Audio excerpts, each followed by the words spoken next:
श्री स्वामी समर्थ. जय जय स्वामी समर्थ. स्वामींचं नाव घेऊन मी या व्हिडिओला सुरुवात करते.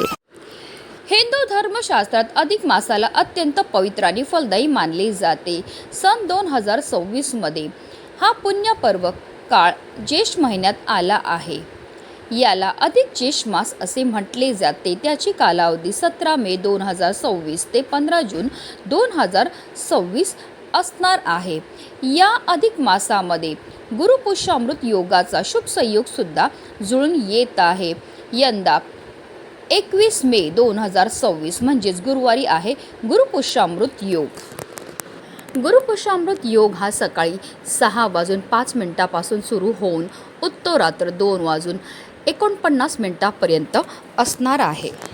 गुरुवारी पुष्य नक्षत्र आलं तर त्या दिवशी गुरुपुष्यामृत योग होतो. हा योग सर्व कार्यासाठी शुभ समजला जातो. या योगावर सोने चांदी खरेदी केली अत्यंत शुभ मानले जाते. त्यात वृद्धी होते. अशुभतेपासून वाचण्यासाठी गुरुपुष्यामृत योग श्रेष्ठ आहे. पुष्य नक्षत्र सर्व प्रकारच्या कार्यासाठी अत्यंत शुभ मानले गेले आहे. पुष्याचा अर्थ पोषण करणारा, शक्ती देणारा, ऊर्जा देणारा. पुष्याचे आधीचे नाव तिष्य असे. त्याचा अर्थ आहे शुभ, सुंदर, सुख संपदा देणारा. पुष्य नक्षत्र अतिशय शुभ आणि कल्याणकारी आहे. ऋग्वेदात पुष्याला तिष्य म्हणजेच मंगलदायक किंवा मांगलिक तारा असे म्हणण्यात आले आहे. गुरुपुष्यामृत योगामध्ये माता लक्ष्मीच्या पूजनाला विशेष महत्त्व दिलं जातं. तसेच आपल्याला या पूजेसोबत लक्ष्मी स्तोत्राचे पठण करायचे आहे. असं केल्याने जीवनात सुख समृद्धी येते. लक्ष्मी देवीच्या कृपेने धनप्राप्ती होते. पैशासंबंधित काही समस्या असतील तर गुरुपुष्यामृत योगामध्ये लक्ष्मीची पूजा करावी. गुरुपुष्यामृत योगामध्ये पूजा, मंत्र, तंत्र, संकल्प, साधना, जप करण्यासाठी उत्तम आहे. या दिवशी हाती घेतलेल्या कामामध्ये यश मिळण्यासाठी आपल्याला आपल्या कुलदेवीची मनोभावे पूजाही करायची आहे. अक्षय तृतीयेप्रमाणे हा दिवस शुभ मानला जातो. या योगात तुम्ही जे काही काम करतात ते यशस्वी होते. कुटुंबाची प्रगती होते. पुष्य नक्षत्राला नक्षत्रामध्ये श्रेष्ठ मानले गेले आहे. तर गुरुवार हा बृहस्पती या शुभ ग्रहाचा वार असल्यामुळे ज्ञान, संपत्ती आणि समृद्धीचा कारक मानला जातो. पुष्य नक्षत्राचे स्वामी शनिदेव असून त्याचे देवता बृहस्पती आहे. गुरुवारचा संबंध भगवान विष्णू आणि बृहस्पती या दोघांशी असल्यामुळे या दिवशी केलेले कोणतेही उपाय किंवा सेवा अतिशय प्रभावी मानल्या जातात. शास्त्रानुसार लक्ष्मी देवीचा जन्म याच दिवशी झाला होता. त्यामुळे संपत्ती, सौख्य, समृद्धी आणि यशासाठी हा काळ अत्यंत अनुकूल मानला जातो. आणि म्हणूनच गुरुपुष्यामृत योगामध्ये आपल्याला काही प्रभावी उपाय आणि सेवा करायच्या आहेत. आणि म्हणूनच आज गुरुपुष्यामृत योगाच्या दिवशी तुम्ही काही नाही केलं तरीही चालेल, पण संध्याकाळी दिव्याखाली ठेवा ही एक वस्तू. ही वस्तू ठेवल्यामुळे आपलं एक रात्रीतून आयुष्याचं सोनं तर होणारच आहे, पण आपलं 7 पिढ्यांचं दारिद्र्य नष्ट होणं, आपली कितीही कठीणातील कठीण इच्छा ही साक्षात श्रीहरी विष्णू आणि माता लक्ष्मी पूर्ण करणार आहेत. तर ती कोणती वस्तू आपल्याला दिव्याखाली ठेवायची, कोणत्या वेळेत ठेवायची, त्याबद्दल सविस्तर आणि महत्त्वाची अशी माहिती मी तुम्हाला या व्हिडिओमध्ये देणार आहे. तो व्हिडिओ पूर्ण पहा. आणि जर तुम्ही माझ्या चॅनलवर नवीन असतील तर चॅनलला सबस्क्राईब करा आणि शेजारी बेल आयकॉन सुद्धा प्रेस करा, जेणेकरून तुम्हाला माझ्या नवनवीन व्हिडिओचं नोटिफिकेशन हे मिळत राहील आणि तुम्ही एक पण व्हिडिओ मिस करणार नाही. अगदी तुमच्यापासून माझ्यापर्यंत प्रत्येकजण खूप मेहनत करतो, खूप कष्ट करतो, जेणेकरून आपल्या आयुष्यामध्ये सुख समृद्धी नांदेल.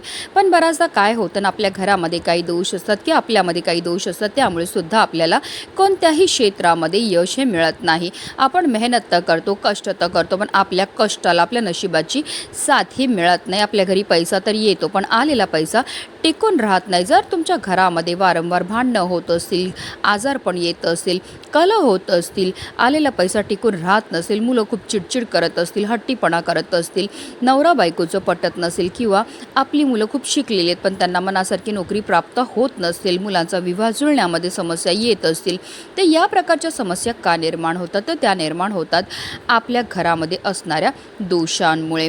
आपल्या घरामध्ये वास्तुदोष असेल, पितृदोष असेल किंवा आपल्याला की आपल्या घराला नजर लागली असेल, किंवा आपले ग्रहदशा चांगली नसेल, राहू केतू शनी या ग्रहांचे दुष्प्रभाव असतील तर त्यामुळे सुद्धा आपल्या जीवनामध्ये अशा प्रकारच्या समस्या निर्माण होत असतात.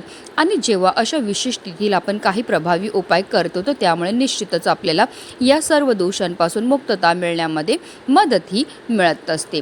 आता हा उपाय आपल्याला कधी करायचा, तर हा उपाय आपल्याला आज संध्याकाळी 6 वाजल्यापासून 7:30ची जी वेळ असते ती माता लक्ष्मीची आगमनाची वेळ असते. आणि त्यावेळेमध्ये जर आपण काही विशेष उपाय केले तर त्यामुळे माता लक्ष्मी आपल्यावर प्रसन्न होते आणि तिचं अखंड आगमन आपल्या घरामध्ये होत असतं. पण आता काही कारणास्तव जर तुम्हाला या वेळेमध्ये हा उपाय करणं शक्य नाही झालं तर अगदी रात्री 12 वाजेपर्यंत सुद्धा तुम्ही हा उपाय जो आहे तो करू शकता.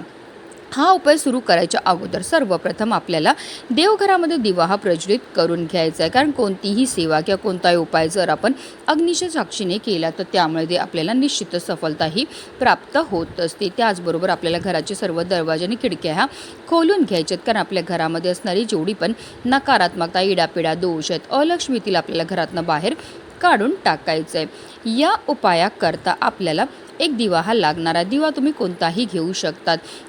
तुम्ही मातीची पंती घेऊ शकतात की अगदी कणकेचा दिवा तयार करून घेतला तरीही चालणार आहे. या दिव्यामध्ये आपल्याला 2 वातीची 1 वात करून लांबवाट ही टाकायची आहे. आता हा उपाय आपण लक्ष्मी प्राप्ती करता, इच्छापूर्ती करता करत आहेत. त्यामुळे आवर्जून यामध्ये आपल्याला शुद्ध गाईचं तूपच टाकायचं आहे. कारण माता लक्ष्मीला तूप अतिशय प्रिय आहे. तुपाच्या वासाने माता लक्ष्मी ही आपल्या घराकडे आकर्षित होत असते. पण आता काही कारणास्तव तुमच्याकडे तूप नसेल तर रोजच्या देवपूजेमध्ये जे तेल टाकतात तेच टाका आणि त्यामध्ये तुम्हाला चिमूटभर हळद ही टाकायची आहे.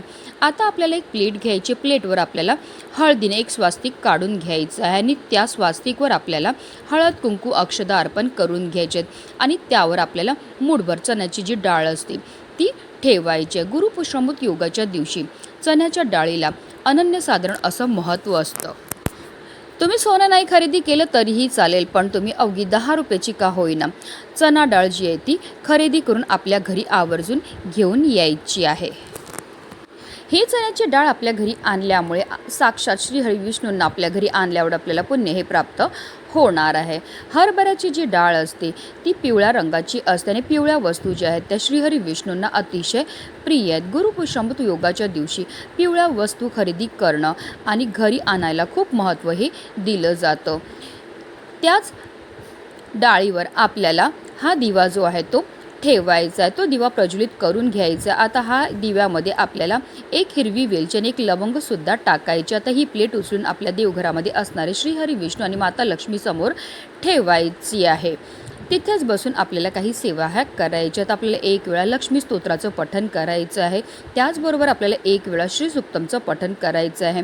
त्याचबरोबर आपल्याला 1 वेळा विष्णू सहस्त्रनामाचं पठण करायचं. जर तुम्हाला विष्णू सहस्त्रनामाचं पठण करणं शक्य नसेल तर यूट्यूबला लावून द्या. तुम्ही हात जोडून बसा. तुम्ही श्रवण केलं तरीही चालणार आहे. त्यानंतर हात जोडून मनोभावे आपल्याला श्रीहरी विष्णू माता लक्ष्मीचं स्मरण करायचं. आपल्या आयुष्यामध्ये जे असणारे संकट आहेत, विघ्न आहेत, दोष आहेत, दारिद्र्य ते दूर करण्याकरता आपल्याला मनोभावे प्रार्थनाही करायची. आता जो दिवा आपण प्रज्वलित केला आहे त्यामध्ये तेल किंवा तूप आपल्याला एवढं टाकायचे जेणेकरून हा दिवा कमीत कमी रात्री 12 वाजेपर्यंत तरी प्रज्वलित राहील. आता दुसऱ्या दिवशी आपल्याला काय करायचं, स्नान करून झाल्यानंतर देवपूजा करायच्या अगोदर ही प्लेट तिकडनं आपल्याला उचलायची आहे. दिव्यामध्ये ज्या वाती आहेत तसेच लवंग आणि हिरवी वेलची आपण टाकले ती आपल्याला निर्माल्यामध्ये टाकून द्यायची आहे. त्याचबरोबर जी हरभऱ्याची डाळ आहे त्यामध्ये आपल्याला थोडीशी डाळ जी आहे ती आपल्या धान्याच्या साठ्यामध्ये ठेवून द्यायची आणि उरलेली जी डाळ आहे ती त्या डाळीवर आपल्याला एक गुळाचा खडा ठेवायचा आणि अशी ही डाळ जी आहे ती आपल्याला गोमातेला खायला द्यायची. अशा रीतीने हा उपाय जो आहे तो आपल्याला आज संध्याकाळी करायचा. अतिशय प्रभावी असा हा उपाय केल्यामुळे आपलं एक रात्री आयुष्याचं सोनं तर होणारच, पण आपलं 7 पिढ्यांचं दारिद्र्य नष्ट होऊन आपली कितीही कठीणातील कठीण इच्छाही पूर्ण होणार आहे. श्रीहरी विष्णू आणि माता लक्ष्मीची आपल्या घरा अखंड कृपाही होणार आहे. म्हणूनच व्हिडिओ जास्तीत जास्त लोकांपर्यंत शेअर करा जेणेकरून प्रत्येकाच्या आयुष्याचं कल्याण हो हीच मनामध्ये इच्छा. श्री स्वामी समर्थ. जय जय स्वामी समर्थ.